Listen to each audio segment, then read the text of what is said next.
So it's connecting, recording. Hi, my name is Fiona Whirler and I'm your host at Sandplay Chat, where we will be interviewing Sandplay therapists and Sandplay therapists to hear their story about how they got into Sandplay.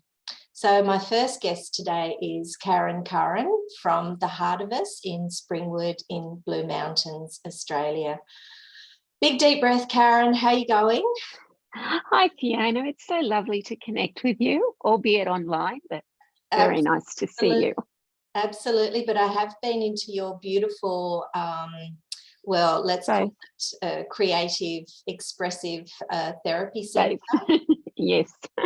So I know how wonderful it feels there. So thank you. Thank you. You're welcome. Look, Curran, we can see all these absolutely amazing symbols behind you, and we can also see in front of you you've done this sand world. How did you want to start? Did you want to start with your sand world, or did you want to tell us about how you first learnt about Sandplay? Which way would you like to go? I think I'll actually start here because I love talking about Sandplay. Okay, so this is what I use as my first tool. Okay, I'm a creative therapist and my qualifications are all in Sandplay, counselling, art therapy, shamanic transformation, and mask and grief and all kinds of things like that. But for me, the magic of Sandplay is that we can tune into the heart of the problem very quickly. Very particular with adults that way. I work mainly with women and children. So this would be an example of an adult tray. I created it, but it's an example that's similar to what others want. So this one is actually more a discovery of things that are really happening and good things around. There's I always feel like there's a magic in my work. So if I was looking at this as if I was a client, I'd notice that there were some protective elements around here. There was also something symbolizing this phoenix, symbolizing the rising, the resurrection of the soul and the resurrection of gifts. The owl has been with me lifelong, so that's a very important symbol for me. It's also an overseer connection. And interestingly, in session with children, I am always intrigued that I have never ever told them about my love of owls, yet this is the one they put in the tray when they say this is me. And I find that really interesting. And I have many owls on the shelves, quite a number of them. There's a little one here as well. And so this represents, just the women and children that I believe that there's a big connection in that if a woman does a soul journey with me, they're not just helping themselves, they're helping their families and all of the people that they connect with. And that's why I think that work is so important. Absolutely, really I agree, 100%, yes. And when I work with children, it's because they're ones that either I'm working with their parent in conjunction with the children to help the children, right? Or else the parent is very much engaged in what the children are learning and follows through, because I'll give them mindfulness and affirmations and things like that to follow through with what we've been doing in session. Because as you are very well aware, Sandplay creates pictures without words. And especially when children don't know how to communicate what they're feeling or wrong. I mean, I even had an example of a 10-year-old this year at least, and who had a case of bullying. But the child didn't really realize that was the problem. There was something else. And it was actually in the tray. And once that child was able to work on their self-esteem and understand and do certain things, the whole tray changed in a matter of, a few weeks. And I know that you would see that in your own work. But this is what excites me about it. I absolutely love it. And It then is often very I'll, exciting. I am. I can feel the excitement with you. I can't help it. I just really love it. The more I use it, the more I love it. Okay. So, so 6 and 8 and 10-year-old will work a certain way. 12 to 14, early adolescents, I have them too. They're like a borderline adult to work with, because they're leaving just the picture in the sand behind, and they're starting to put in things like this in the tray. And we often will pick an object and develop from that, but then move to an art piece, because the art piece is how that they can really connect and even get deeper for themselves. Whereas with a woman, I would take them either in an art piece, it depends on the individual, or sometimes we go into a visualization or a gentle shamanic journey, because they're just sitting there. What is this feeling for you? And they'll go into this beautiful sense of energy that they can tap into. And it's so gentle and beautiful that they're able to see things that they could not even believe they could see in their mind. I think And I need to come and see you, Curran. I'm coming next week. What are you doing next Tuesday? Okay. But that's what it is. That's the power of it for me, because I guess it's also identifying that I work with energy and the spiritual. That's my whole focus. And we are all spiritual beings. Okay, so it's not about religion. It's about tapping into our inner spirit. That's the magic of Sandplay. And whether we do it unconsciously or consciously, that is the thread through all the work that we're doing. And for example, children are the ones that are on this, they're on their own soul journey with me. I'll ask them to do the same as an adult. We do like a hovering energy, a mini thing over it. So I get them, after they've described it, to feel into the energy. And they'll tell me there's a word or an emotion, and it helps them tell the story, what's going through. Or they might have chosen a particular crystal. This is the big one here, the lotus. But they will tell me that it's full of light and energy and fire and colors and whatever, and they'll feel it, and they'll tell me where it's going or what it's telling them to be. And so this is something that I've developed a lot. Like, I originally did training with the late Marg Garvin of Sandplay Australia. I know that you know her too, and both honouring her in the journey. I actually first connected after my own soul journey with a therapist years ago, because that was where I first encountered Sandplay. Never heard of it before then. But when I went and changed studies to become what I am now, Sandplay was one of the tools. And so Marg took me a certain distance. And then after that, my regular supervisor is Curran from Transformation Therapies. And she and I always work in Sandplay online, would you believe it? We haven't done it any other way because of distance. You can do and that time. In supervision, Yes. not as a in therapy. I would stress. So Sandplay supervision, absolutely. So we talk about different things, and I really have studied Sandplay more in depth, as much as I can. And so I'll discuss different things with her. But even she has said to me that I've taken it to another level.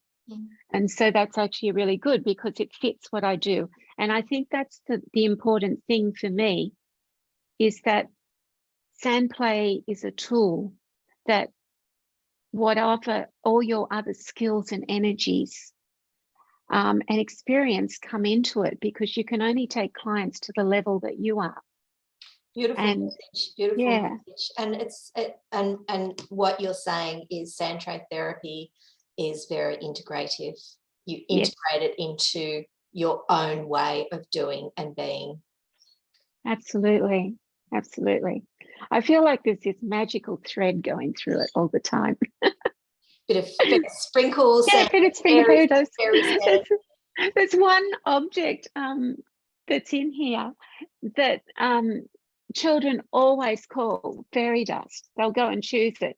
It's enclosed. They don't actually sprinkle it, but they put it in the tray, and then they'll use the sand and thread it through as if it's fairy dust around the place or something good. So it never ceases to amaze me also how an object that could seemingly be scary can actually be something that's good to another person, or something tragic. Like if, for example, someone picked up a red heart, we can't ever assume that that means love to a person, child or adult, because it can mean all different kinds of things. It could be a bleeding heart, a broken heart, a torn heart, as well as love and romance, or a longing. It could be complex trauma. It could be exactly abuse. It could be they place their meaning on the symbol, and that's why you should never, ever, ever point to a symbol in the tray and say, "Oh, look at the red heart! Isn't that lovely?" Exactly. That's where we can do harm, isn't it? As sand therapists. Absolutely. It's also something I use in art therapy. We're always asking about, tell me about this or that in that. It's the same, similar process. Because when you say, tell me about this, you're inviting them to really share what it really is about. You're not putting an actual previous conception on it. And I think that's really important, especially when you work with different ages and different cultures and different backgrounds, and all our own experiences color what our experiences are with these objects. Absolutely. And then we've got, if you take it further, then you've got intergenerational, and you've got that collective meaning. Yes. So it can be very, very broad. Very much so. When I reflect on something afterwards, yes, I do think about the collective and the actual symbology of many of them, but I don't actually tell anyone in session about it. It's just something that you notice and you think, oh, okay, if you married those two together, where is this person going, or what are they also telling me in another way? Because you are absolutely right. It has to be what it is for the client. Absolutely. And I think what you just spoke about then, Curran, it's that's advanced skills, and you know you're an advanced level therapist, and thank you. That you know, I think that gives hope to all our beautiful emerging and up and coming therapists to know that you can go to that even deeper level. Yes, yes. And it's forever, isn't it, this learning? It is. It's forever and growing. You just mentioned, you know, encouraging other therapists. Yes, I don't want other therapists to feel, oh, they've got to be able to do this now, because we don't want to do that. It's about something that evolves. Absolutely. And it's got to be what fits for you. So if you are early user of Sandplay, you know, with clients, then it is definitely look at the picture in the sand. That's what it is. Don't try and take it beyond something that you're ready to, because otherwise you cross into fields where you'll find that you're actually then going to overwhelm yourself.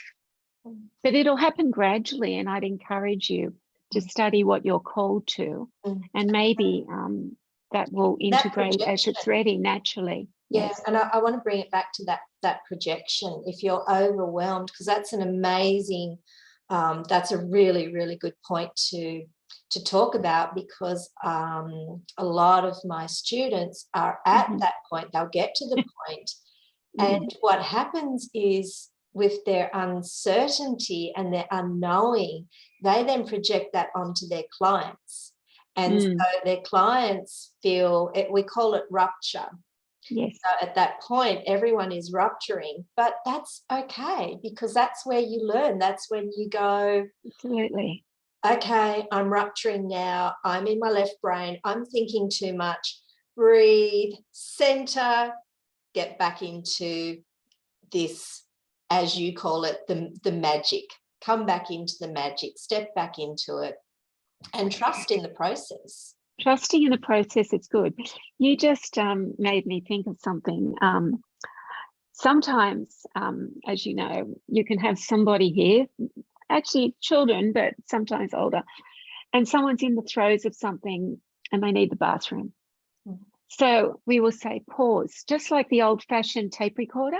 Pause, you go pause and hold it, and then they'll go off to the bathroom or start, and then pause at the door again and come into the space and breathe. We do the breathing and come back to the tray and just hover over it and gently say, coming back, play, and continue. So this pause and play was really, really good to do. Yeah, beautiful. And also because it's a very embodied approach, you will find that children will fart and burp and clients of all ages will need to release, so they'll often need to go to the toilet. So it's very much an important aspect of the therapy. So having that pause and start and then come back and that hovering, it kind of feels like you're doing Reiki. You yes, it is a bit like that. Yeah, I love that. That's amazing. Yeah. I find it's really interesting because you know that, say if you've got a young person telling the story and say, okay, this little owl for a young child might say, it's feeling really sad. I don't know if you can see it very well. It's got a face that could be sad or happy, right? So say if I asked, okay, how put your hand over and how, don't touch it, but just feel over. What's the energy? Oh, it's feeling sad. Okay, why do you think it's feeling sad? Oh, it wants to play with this one over here. Oh, but they don't want to play with me. And so this conversation, and so it's telling me a story. Oh, and then I'll say something, oh, that's very interesting. I wonder if you ever feel like that sometimes. And then, of course, the whole story comes out as to what you get to the narrative. Yep, that's how you get there. Yes. Beautiful, beautiful. And you're doing it so naturally. And the client can, is not feeling pushed. It's just something. A woman, if they're in here and they get to a point and they'll say they're hovering over something, oh no, that reminds me of something that happened, blah, blah, blah, age, whatever. I'm not ready. And I say, you know what? That's okay. It'll come back when it's ready. Let's just leave it. But invariably, within another 15 minutes, they'll go back to and say, I'm ready now. And yes, I want to go and explore that further. And I think that's what's really good. We always have to give permission for the client to say, no, I don't want to go further, so that they're always in this safe container, always. And I have an extra tool in that I have a beautiful garden with a pond, and the garden's in the shape of half a butterfly. It just is really, it's a magical space out there. And it's fairy lights on all day, all year. So the children go outside to make a wish after every session. It's part of their integration. And I would encourage anyone, even if you're in a clinic space, there's always something that you can do to be that final integration, some kind of magic as they leave, to do that. And it might even be a small bowl that could be a little wishing well or something like that. You just recycle the stones. Crystals or something, Yeah. Yes, I have little crystal pebbles out there. The birds take off with them too, and they often recycle them, the little blue stones. And so clear ones, you can get them in the budget shops and stuff really well. So we have a whole lot of them, and it's a whole lot that are used here in the tray. But they use that, and I'm just thinking that there are all kinds of creative ideas. I have another colleague who has this beautiful wishing tree in one corner of her room for integration. And, you can do anything. So you're not actually limited, really. I just have the advantage. Imagination. Exactly. Wow, that might be nice to see her wishing well. Yeah. Wishing tree. Yeah, wishing tree. I have Yeah. outside of the cottage, and those that have been to Open Yes. Gate Institute, they know that there is this beautiful tree that is very easily climbed or very easily hugged. And Yes. so that is our kind of, we're finished, let's go outside. It's the same type of thing. You're doing something physical to connect to nature. And that's what it is. Yes. So finding something connecting to nature. Yeah. As part of my extra hygiene, I found a tool that was actually an exercise that everybody loves. So even though, you know, everyone has access to the bathroom and whatever, I have a bowl of warm water with disinfectant in here, right? But clean it, obviously, for each person. But it's warm. And they will just lean into it and say, oh gosh, this is warm. It's like the connection with the water and the warmth of it takes them into a different space, and they dry their hands and come over to the tray and start feeling in. And child after child kept saying, I love this process. So it doesn't matter that they've already done the routine. It is. So nurturing. It is. That's a really lovely way to start. So it was originally an essential, but it's become a tool. Absolutely beautiful, relaxing tool. You Well, know, it makes you think of a nice warm bath, or yes, you know, that warmth. I mean, it's cold at the moment and it's wet, and so you put your hand into this warmth and it just warms your entire soul, doesn't it? Yeah, it does. Absolutely. So tell me, I think we could talk for all day, to be honest. Tell me about your work with women, because you do something that's called a soul journey. Is that right? Yes. I find that the women that come to me, because I'm all about the spiritual side, okay, so I don't really like using the word counsellor or therapist because it's really supporting people where they're at. And so my work is really involved in healing of the inner spirit. Okay, so I have a background of recovery from very serious disassociated trauma, and I really understand that journey. And because I have been there, I find it very easy to be that guide without telling people what to do, but to guide them to say, you know, it's okay, you've got to this point, you can go the next step when you're ready. And we only ever deal with what comes up for the person on the day. So for example, someone might say, oh, I'm really feeling anxious. I'd just like to know there's something more for me in life or whatever.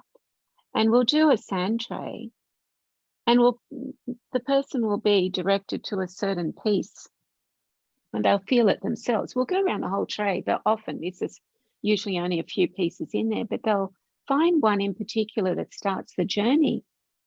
And it might say it was even this one here. Oh, I feel really like I don't know whether I could ever resurrect myself or the rest of it. And so, okay, so what we then explore, what is their subconscious or inner spirit wanting to heal that particular day? So it's not the yesterday, it's what they come to session with, which is really, really important, because I can't tick boxes. It doesn't work for spiritual work and soul work, because our soul knows exactly what it needs to heal. And so I get led by the client. They discover something about themselves. Oh, that's why I react that way with my child or my boyfriend or my spouse or whatever it is. Or, oh, someone even stopped mid-sentence one time and said, that's why my marriage broke up, or something like that. And you think they have these beautiful moments where it's not tearing them down. It's just this inner revelation that now I understand, because I learned that's to be that way or to respond that way as a protective device when I was a child. And so they're the unhelpful beliefs that they're now carrying into their adulthood. And so my work in the inner soul is to help them let go of that, but not from an outside headspace, but from an inner heart healing. So we go into the inner child that was hurt at that age. So we all have lots of parts of us. I think there's a lot of people listening now, Curran, that would say, oh, yes, that so resonates. It does, doesn't it? And we're not talking about different personalities here. We're talking about the inner parts of us. So if we look at our heart, we've got all kinds of spaces everywhere in there. And each part of us at different times has had a child that's been wounded. So it's an inner wound that is causing us to behave or respond in a certain way. So one person was telling me that they wanted to give up smoking, and they were doing a tray, and suddenly spontaneously said, you know why I don't give up smoking? It's because I was told not to when I was young. You know, and so it's a rebellion thing. So this person was now exploring something else about that. Or someone will say, I'm always yelling at such and such. I lash out, I do such and such. And I'll just say with non-judgment, just let's look at what this piece is saying to you. And sometimes I might get my drum just here, because this is where the journey in the shamanic bit comes in. Love it. Love it. I will play. This is beautiful. And for people who don't know so much about, this one was made in Australia from kangaroo skins, ethically sourced, but it comes from Broome actually. Yeah. And this is a healing drum, and it was consecrated to me in ceremony. And every time we go into a space with this, the person is able to gently find what it is that they're looking for. And it all connects to what we're doing the tray. So we don't actually have to move away unless they choose to. We'll do something and I'll come out of the space, make sure that they're grounded and back again. And we might move on, or we might continue there, or we might move to an art piece, whatever it is that is right for that person at that time. And are you constantly sensing into that? What does this person need? You know, you're following them, but yes, you're also guiding them, aren't you, as a therapist? Yeah, it is a guide. I always check in though. So, for example, would you like to explore what this one has to say further for you? Are you ready to go into your little journey? Now, I only say that to people who've actually experienced the journey to start with, because they know I always take them into a safe place and where we go from there. So I'm very, very careful about how we do this. And as again, it is not something you just suddenly go and do. It's something you train for and then really tune in. But that's one of my skills. And so another therapist may have a different skill. Okay, and they bring those skills into what they do, because that's what makes their way of using the sand tray unique. I like how you stressed that you need training for this. Yes, not absolutely. A weekend workshop. It's not a weekend workshop and then boom, you set up as. Oh no, definite training. Definite training. Yeah, thank you for stressing that. Yeah, because everything you do must be safe. Yes. Okay, and it must also be something that you're not using your mind. You've got to tune into the energies that are around you. So that takes not just experience, but a constant dedication every day. Yeah. I have it's interesting, my spiritual work, because I have one person, a lady, tell me last year, she said, your life is if you live your life every day as a prayer. And I said, oh, thank you. I've never had anyone say that to me before. But she said, it's just the way we work in session stuff. She said, everything is just like in this prayer mode, but not being on a religious mode. It's just a form of gratitude. I think that's another way of looking at it. We're grateful. If we have insight from an object or something, terrible, if I'm taking a person through an object or talking about a trauma with them, right? It is really important for me to help them to step away and observe it, be the observer, which the objects in the tray help, rather than re-experiencing. Because I will never make someone tell their story when it's not appropriate, when they're not ready to. That's Okay. re-traumatizing, isn't Yeah, it? exactly. And we don't do that. That's the difference No. between talk therapy and sand therapy. Exactly. The client will tell you their story when they're ready, not through Absolutely. prompting, not through probing, when they're ready. And when they feel safe. And when they feel safe. And so, okay, I have my techniques for a client to feel safe, but new Sandplay therapists would have their own. They have to bring into whatever it is that feels safe. So if somebody's if they only see something on the surface here, you know what? That is okay, because the client that's with them, that's where they're up to. That's okay. And they can say, oh, this is something. The client might say, oh, I feel really calm looking at this, or I really like fairy stories or dragons and stuff like that. And you as a new Sandplay therapist would be able to say, you know, that's wonderful to hear. You know, perhaps you might like to journal on that when you go home and see if anything else comes up for you. We sometimes call it a here and level. now tray, don't we? We call it a here and now tray sometimes. Yes, that's very good. Yeah. I agree with that. Mm. Because the picture in the sand can take you, there's a surface level, there's another level under, there's loads of levels, and there's also the inner world.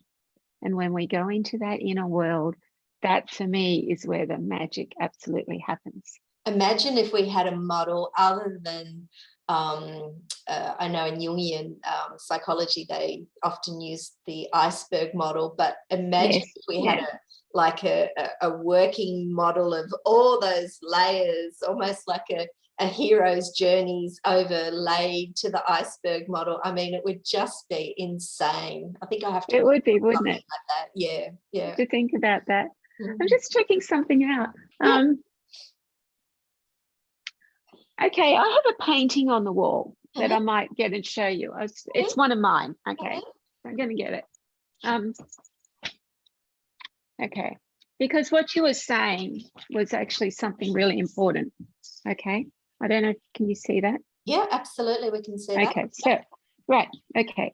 So if you look at this, you might just say, oh, that's, you know, just a woman there or whatever.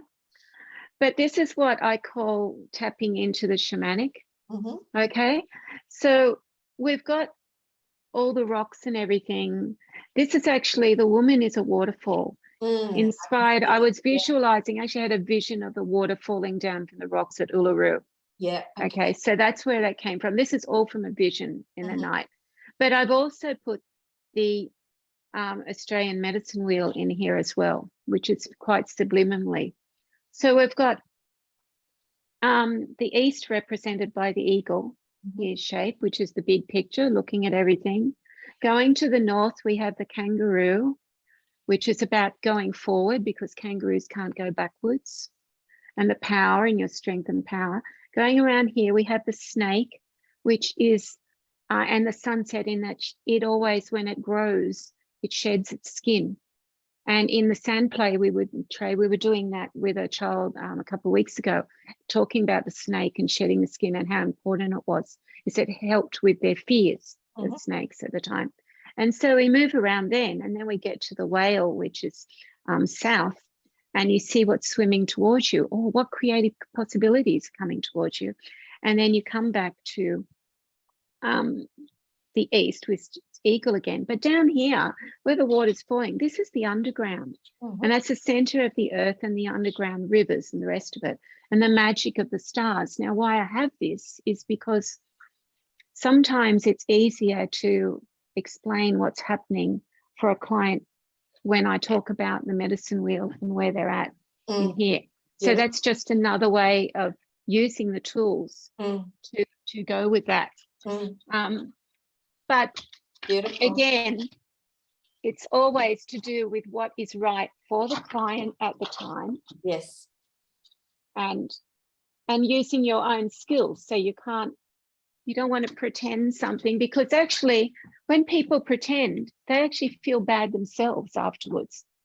And we talked about that overwhelm before. The pressure is not good. We don't want them to do that.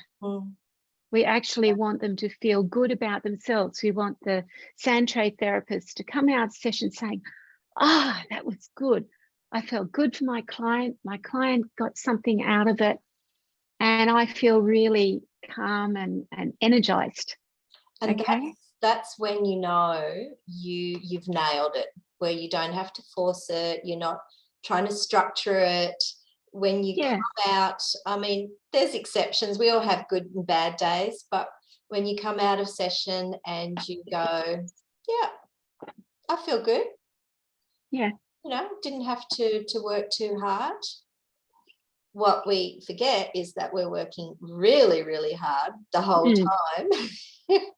We are, because we're tuning in all the time. All the time, aren't we? All the time, tuning in, tuning in, tuning in. And so I often say to the students, just stop and breathe and feel. And we use that principle of the less you say, the better. Often, the less you say, the better. It's getting the client to do it. Yeah. Yeah. Yeah, it's about asking the right questions, just as we talked about earlier. I'm curious, what does this object mean to you? Not what does this fairy mean to you? What does this object mean to you? Yeah. One person, it definitely was not a fairy. I was really shocked at what it actually was. Okay. And that was a real eye-opener as to the importance of not actually calling it something unless the person themselves calls it that. Very good point. You know, so yes, it can be really, really important. I know that in my discovery of trays in the sand, that pearls, they can be something that's super precious, or they can be teardrops, or they can be something like that. So we can't ever say that they're one or the other. In this particular tray, they're pearls. So, and they can be pearls of wisdom, pearls of joy, and the rest of it. But for many people, they can be anything. Children use them a lot. I don't know whether you've discovered that yourself, Fiona. The crystals are absolutely. And the pearls. Yeah. Yes, they love They do. Yeah. And they'll make pathways. What do you make? Oh, they'll make pathways or sprinkle them through. Yeah. Yes.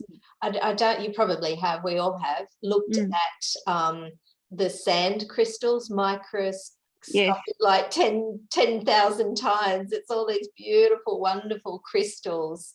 Yeah. And so, you know, that's what they're putting their hands in the first place anyway. Exactly. Yeah. Oh no, it's really, really important. And there's also I've had questions from other students that I've been in contact with before as to, should I have a tray with or without the blue? You know how we have the blue paint on the bottom? And it's really interesting because for me, it's a personal thought. Some people just use trays. I mean, I have a second tray that is just here. This one's often used in conjunction with the first one. It's a kitty litter, basically. Yeah. But is that I've just dropped my earpiece. I'll give you a just excuse me for a moment while I put it back in. Yep. So I had decided, for one strange reason, a couple of Christmases ago, this tray didn't have the blue edging around it. And I didn't think that it really mattered to my work. But the more and more I went on the spiritual journey, I kept getting this thing in the holidays, paint the tray, right? So I thought, okay, this paint, believe it or not, it's the same color as my back wall. So it wasn't like I had to go hunting for it. I had it. And it's all, you know, waterproof stuff. So the first child that came in to see me after that, oh, that's fantastic. Now I can see the water. I can see the sky. I can whatever. Like there was some kind of connection that grounded this child more than anything. Yeah. So I don't think it's an either. It has to be one way or the other. it's the therapist's choice. But for me, it's interesting that I went that journey and changed it. I think personally, the way I train students is you need the blue. It will take the story to that other level. You know how we talk about levels. And I also say to my therapist, you need to have water, because that will take it to that next level as well. And exactly. so I always train with 2 trays, the wet and the dry. So it's a choice, but not the blue. The blue is definitely, we know, as you've just expressed, that if you want to give your client that whole experience, then we need to give them the exactly. And the smaller tray, I mean, well, or second tray, I mean, it doesn't have to be smaller, but that's all I can manage.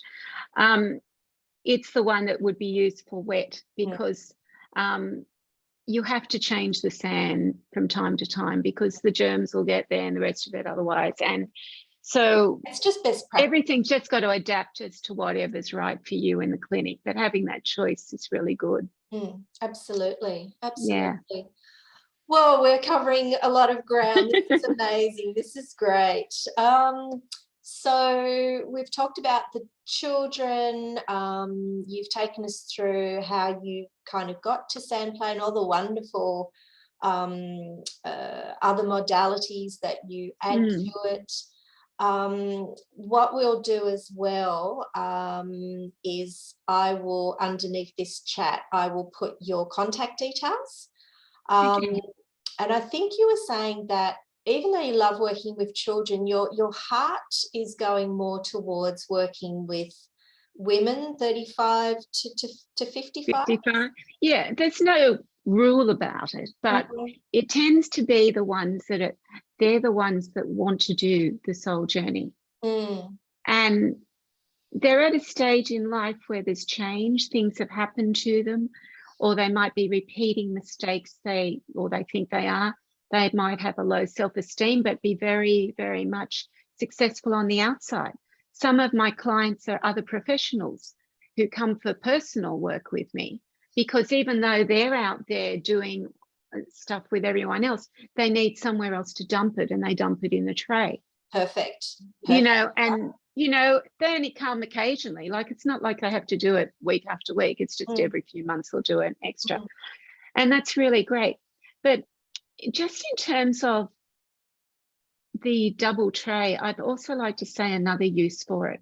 Okay, I'll have that tray up next to this one, you know, on a stool or another table here. It all depends. I would love to have a second tray this size, but I can't fit it. And that tray has been naturally used many times by a child to put the scary stuff in. So it's like they're doing 2 trays. This is the way I want it to be, or I would really like it to be. This is the tray where all my fears are. And one kid put in a few spiders regularly into this one, but couldn't actually pick them up.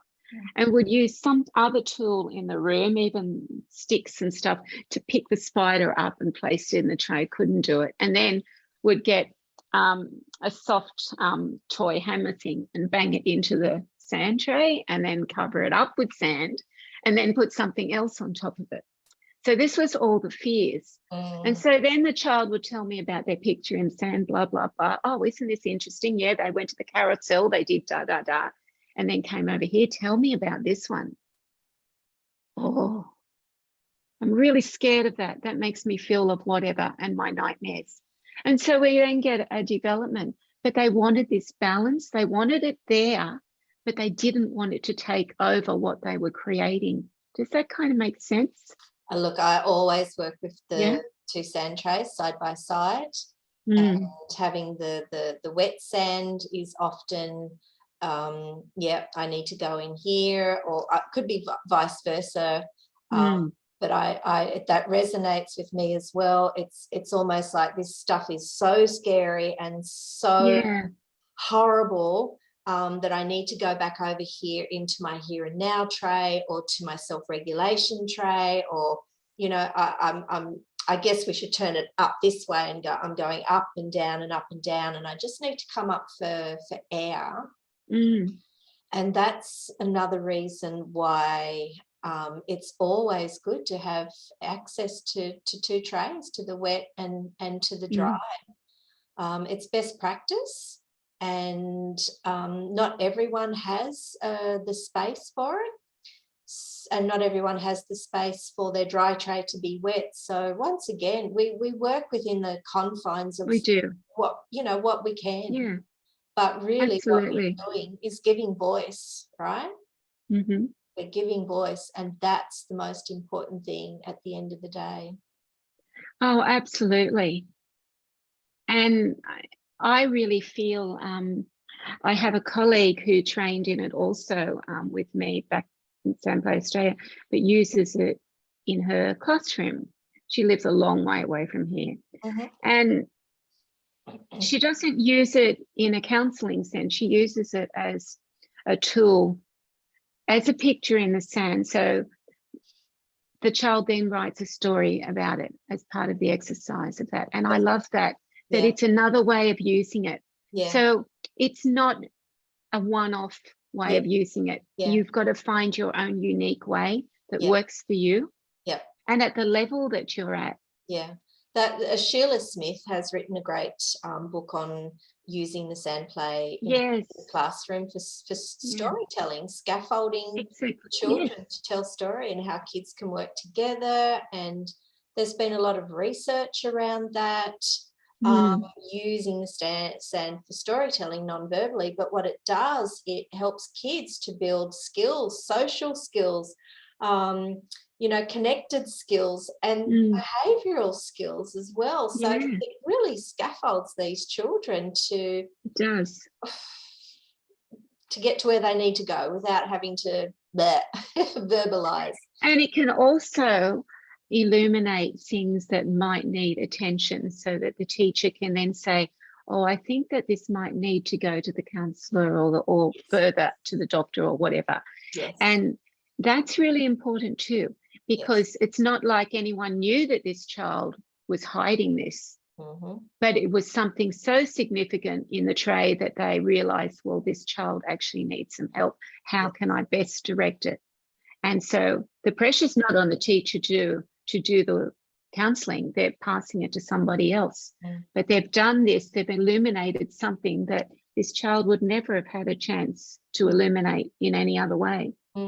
And that brings us to supervision as well. It's very important for anybody who is using the sand in any capacity, as a facilitator, as a therapist, as a teacher, to really have that insight into what they're doing, and then have a platform to be able to, use it for supervision purposes, so that they understand the depths of it, really. Absolutely. Absolutely.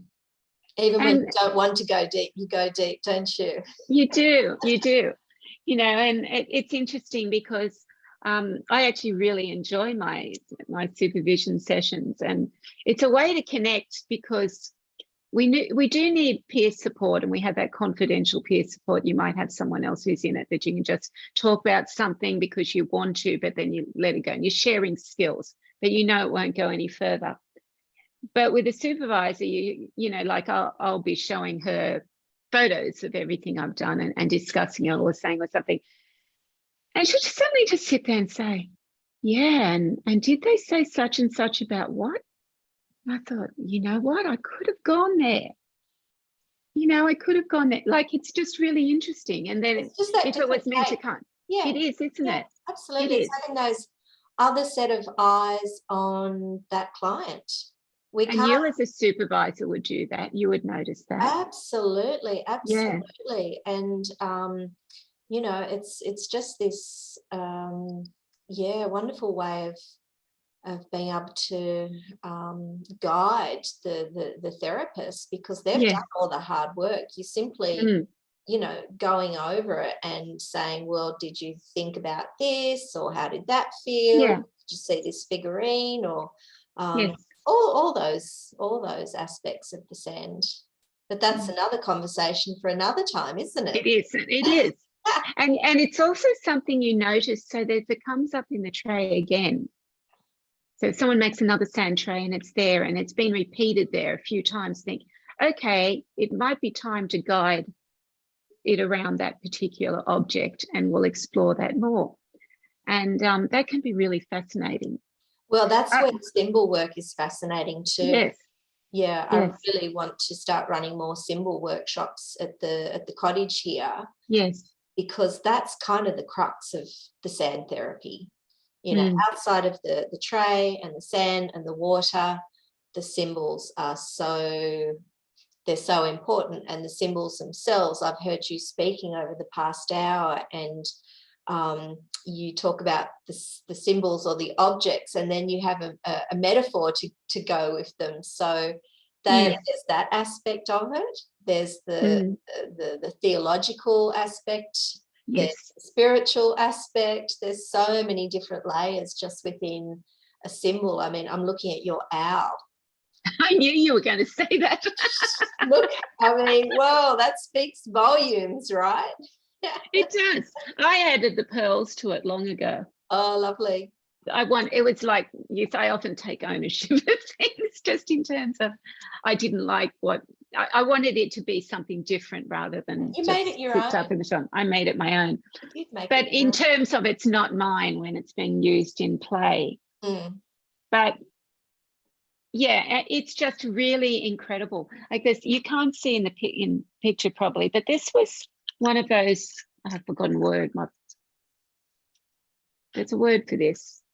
Well, it broke on delivery to me. And I looked at it as a symbol of what was inside. I'll often have people say, it's dark on the outside, but look at all the beautiful glory and light on the inside. And that can take you off on a journey in a different way to what you expected, especially if it's a kid who's growing in their soul work and they decide that they want to go in that direction. Oh, we definitely need spiritual symbols for children. They are by default little souls. So if they can reconnect in this, you know, world of skin and bone, then I feel like they're crying out for that. I think so. There's been so much, I'm sorry for interrupting, but there's been so much damage worldwide with things put upon them by culture and religion. And I've experienced that to a very severe degree. So I understand what it is that parts of it, my faith is very, very strong, but I don't belong to any particular thing, and I don't put it on someone then, because I spent most of my life in the church. And so, not now. And I realize that I'm a spiritual being and that our spirit is what needs healing. It's not to be directed by somebody else, human, that, you know, otherwise. And so when I look at it from that point of view and see the child comes in here, a child might, I've been told, oh, this child has real anger issues, it smashes everything at home, you know, blah, blah.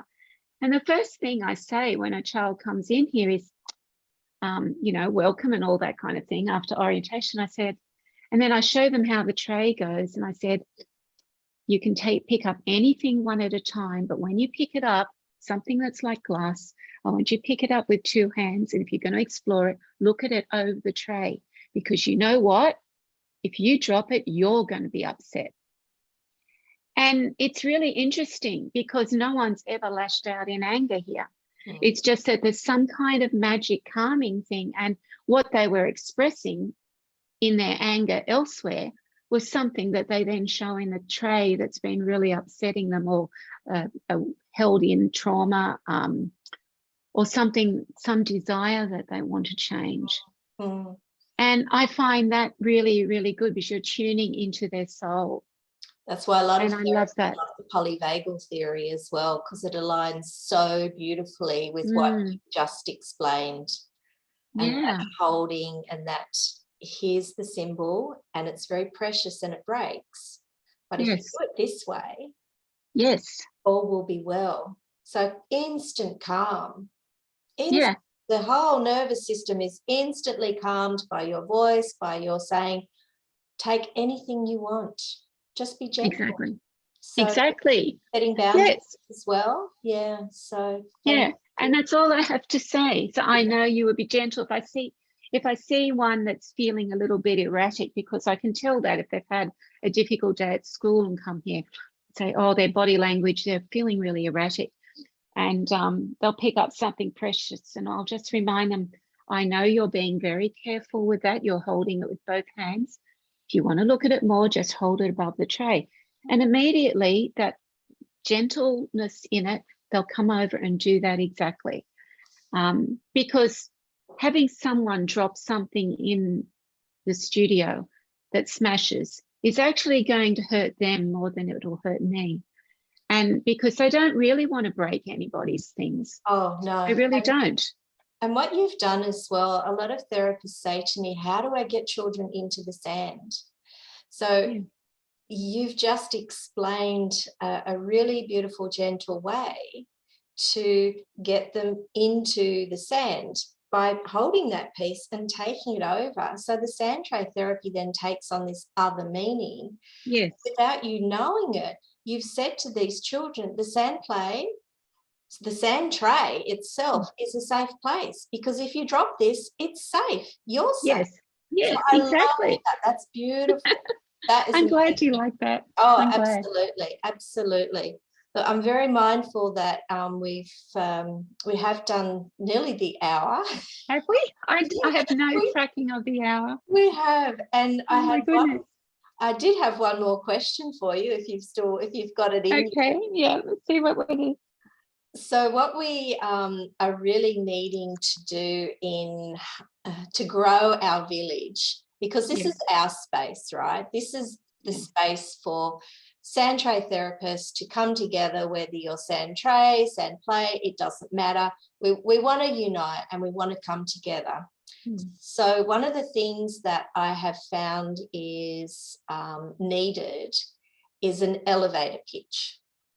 And that elevator pitch is simply that. What is sand tray therapy? So if you could explain your work, and if you just keep it to the sand, because we know you do all these. Is it in a couple of sentences or one sentence? So you've probably got about 30 seconds. It's like you get in at the ground floor and then the elevator goes up to the 6th floor. So in that time you have to get across who you are, what you do, and how it works. Oh, here we go. Okay, we'll have a go at it. Okay. I'm not saying I'll do it right, That's but we'll all try. right. There's no right. There's no right. Okay. All right then. Here we go. I'll take that. Hi, I'm Curran from the Heart of Us, and I help women and children, supporting them to access possibilities in their mind and heart and inner healing by using sand tray and Sandplay as my first tool. I use other expressive therapies, but all of them combine to do the deep healing work that their soul is longing for. This is a way to help them step towards a life feeling of more purpose, more joy, and more empathy and understanding and self-compassion. And I love working with the sand and the pictures in the sand.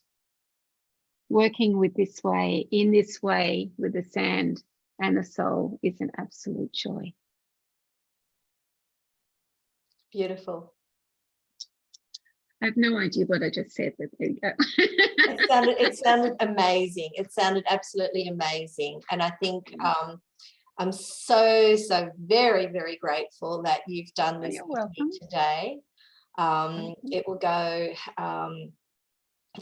a long way for others in their learning, to help connect the community, because that's ultimately why I'm doing this, so that we can all come and connect together, whoever we are, wherever we're from, so that people understand that therapists are all different.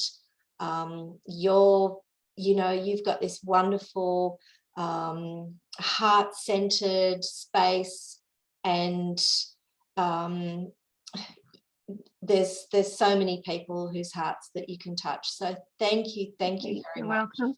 Thank you for talking with me today, and I look forward to, I think we need to do a couple more of these. It's been a real pleasure chatting with you, Fiona. Thank you for welcoming me into your space as well. It's been quite a few years since we had a chat, so it's been lovely. And our own work, it's really interesting. We're both diversified, but we've also come together in this, and I think that's wonderful. Absolutely. This is our intersection, huh? Yeah, it is. And honouring of each other's work. I think that's very much your work and that too. So thank you for that. And I look forward to checking in another time with you. Lovely. All right. Thank you very much. Bye. Bye-bye.